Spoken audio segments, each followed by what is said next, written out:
ကံကံရဲ့အကျိုးလက်ခံတယ်ဆိုတာကိုလှုပ်တာကိုနဲ့သက်ဆိုင်တယ် responsibility ကိုပြောတာနော်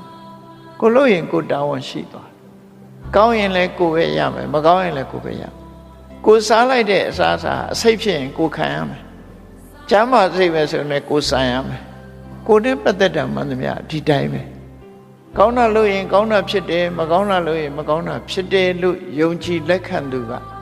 အမှန်တရားဆိုတဲ့လမ်းကြောင်းမဟုတ်ဘူးတက်လှမ်းခြင်းပဲဖြစ်တယ်အေးကောင်းတာလို့လည်းကောင်းတာမဖြစ်ပါဘူးမကောင်းတာလို့လည်းမကောင်းတာမဖြစ်ပါဘူး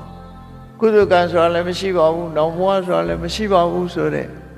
အတွေးတွေတဲ့ပုဂ္ဂိုလ်တယောက်ဟာမှန်ကန်တဲ့လမ်းကြောင်းပေါ်ရောက်ဖို့လွန်ခဲရင်သွားတယ်ဘာကြောင့်လို့ဆိုတော့ तू လှုပ်ချင်တာလှုပ်တော့မှလေကောင်းတဲ့အလုပ်မကောင်းတဲ့အလုပ် तू မရွေးချယ်တော့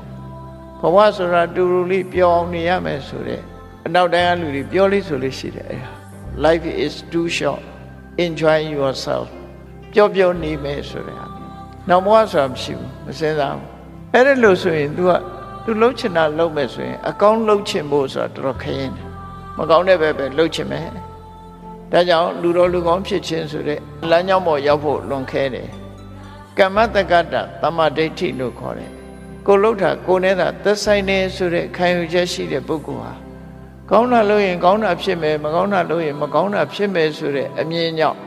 မကောင်းတာကို तू ရှောင်တယ်မကောင်းတာဖြစ်မှ तू ကြောက်တယ်ကောင်းစားခြင်းတယ်ဒါမှမဟုတ်ကောင်းတာရွေးလုပ်တယ်ကောင်းတဲ့လမ်းကြောင်းပေါ် तू ရောက်သွားတယ်